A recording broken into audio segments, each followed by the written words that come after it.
Hi, this is Starkey Sowers, Director of Education for Clark's Nutrition and Natural Foods Market. Welcome again to another Plus Program training series. Today's topic is Herbs Part 2. So we've been talking about herbs and we've been kind of getting some insights on them in the first part. And if you haven't got that, we'll give you a little bit of a review, so to speak, along the way. But first thing we want to do is kind of look at maybe how herbs are being used in a health food store and also maybe in clinical applications. Probably top of the list is still going to be capsules. Capsules are probably the easiest and quickest way to get them into the system. And it just definitely seems to kind of fit, so to speak, the American system. All right, so second on the list would definitely be herbal tonics that are usually herbal extracts or what we call standardized herbs, oftentimes in a liquid extract. So some of the advantages that an herbal extract brings is this: typically they're blended with alcohol or the alcohol is used as part of the extraction process. And when you use these herbs on an empty stomach, they'll go directly into the stomach and immediately into the bloodstream. So it's a great delivery system. Oftentimes, people consider this one of the best ways to get herbs into the system, especially very rapidly and very quickly. The other things would be like liniments, which would be topicals, as well as also like elixirs. And elixir is going to be kind of like a beverage, and a couple different elixirs that are out on the market, so to speak, oftentimes look like beverages, and they're sold as like energy drinks, and those typically are elixirs, but we call them energy drinks. So the other thing is aromatherapy, definitely very popular today. So what I want to do is I want to look at a couple of things. So what we're going to do is we're going to look at a couple of things that have maybe redefined herbs in the United States. So first of all, when I look at herbs in the United States in the last 20 years, so to speak, there's been a real dramatic change, and it's very, very much so been scientifically focused. And so what that means is this: what we've started to do is identify some of the active constituents. And we talked a little bit about this in the last one, and what happened was in roughly about 1930s, the United States kind of went in a direction of isolating these active constituents and making or manufacturing chemically these substances in a purified form, and we call that like a drug. So the Europeans actually did just the opposite. What they did is they took the botanical plant, they isolated the active constituents, and what they did is they used it as a quality reference range. By doing that, what they did is said, okay, well, this particular herb, and what I've got up here on the board is ginkgo. When we look at ginkgo, we know a couple different things. When we have about 22 to 27% ginkgo sides or active family components, we know that that herb is going to consistently give you the same results almost each and every time. So what we know about ginkgo is great for memory, it's great for mental alertness, it's great for cerebral vascular, what we call circulation. So it's one of those herbs, but what we do know is if those active constituents or those active families aren't there in those 22 to 27%, we know that ginkgo just doesn't seem to work.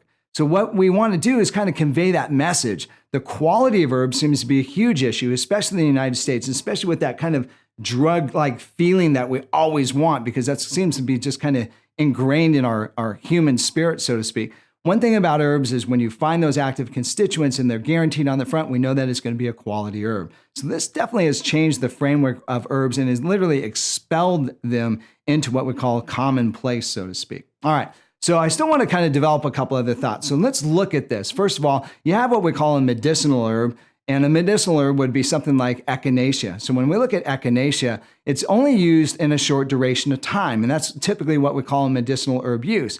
So a couple of things about echinacea. A lot of you guys might be thinking, wow, I remember echinacea. It didn't seem to work and it kind of went off the market. Well, that's not actually true. What we do know about echinacea is this. There's some great studies that actually show that echinacea has some great benefits, but it's how you use echinacea. So all the herbalists would recommend when it comes to cold and flu season, say maybe October, you want to use it for roughly about 6 to 8 weeks during that time. So it's prophylactic. Oftentimes we do just the opposite. We want to respond to the situation and use it at the sign or the acute onset, so to speak, of symptoms. So, I have cold and flu, so I'm going to use echinacea. No, not at all. It's a medicinal herb. So what we're doing in this situation is we're using it pre what we call cold and flu season to get the immune system ready. So what this does is it gets the heightened immune system ready for any type of infection that can come in so it can deal with it. So what we do know is when people use it in this particular type of manner, it reduces the severity and the symptoms. So it's how we use the herbs, not necessarily the herb itself, that makes it so effective oftentimes. So, all right, so that kind of gives us a little bit of information about echinacea. So the next one is tonic herbs. And so when we look at tonic herbs are definitely one of my favorite. It's the strength, so to speak, of the Chinese system. So when we look at traditional Chinese medicine or traditional Chinese herbology, Ultimately, the tonic herbs are definitely the best category. And what tonic herbs are designed to do is strengthen your body on a regular basis. So what that means is you use them daily, and you might use them for 3 months to 9 months. You might even use it up to a year. And what it does is it strengthens the body to be able to deal with all the different types of changes that the environment or stress or any type of lifestyle situation that occurs. The tonic herbs help you balance and be able to walk through those on a real calm basis. Real quickly, so to speak, the ginseng is probably the most famous in this situation. One of my favorites is Siberian eleuthero. They used to call it Siberian ginseng. It's a true tonic herb, and what it does, it's great for stress, it's great for sleep, it's also great for energy. So I've used this one off and on for the last 35 years, and sometimes I'll use it for a month or two, and sometimes I might use it up to 9 months. So it kind of gives you an idea of a tonic herb. The usage is daily, and it's a long period of time, so to speak. All right, another one, you'll see blends of herbs, and I picked a particular formula by Paradise Herbs. It's called Vitality Nectar. When we look at Vitality Nectar, it actually has 29 different herbs. So what they're doing with these 29 different herbs, so to speak, is they're balancing the whole body, all different types of systems, that digestive system, as well as the mental alertness system, mental calming herbs that are in there, as well as some herbs that are good for like vitalization of the organs, kind of helping increase the hormone production and balancing all the way across the board. What a great formula. This is definitely one of my favorite ones. All right, so that kind of gives you an idea of a tonic herb, balancing the system and bringing it back into check. So the last thing I want to look at is this. When we look at herbs, how do we use them? So I always recommend that we start off very slow. Start off with roughly about maybe 1 capsule, if it's a capsule formula, and use it first thing in the morning, see how the body responds. By the end of the day, you'll have a typical knowledge. What I'm looking for is, does it upset my stomach? Do I feel a little bit odd? Do I not feel 100%? Sometimes you'll get a little bit of a cleansing reaction when you use herbs. So you want to be cautious on delving into the huge dosage, so to speak. If it's an herbal extract, maybe 5 to 10 drops first thing, kind of feel how that works, and then kind of go back from there. So the last thing I want to do is recommend this. I see a lot of times people pin things on Pinterest, or they put it on Instagram, or they might even put it on like their Facebook page or on the internet.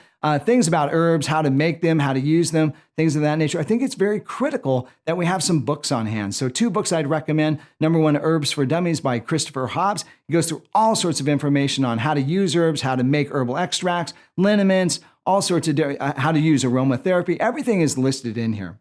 A little bit more holistic would be a situation by Christopher Hobbs, and he actually puts out a holistic herbal book. So this is a little bit different. And I think it's one of the books that's maybe just a little bit more esoteric, a lot of fun to use.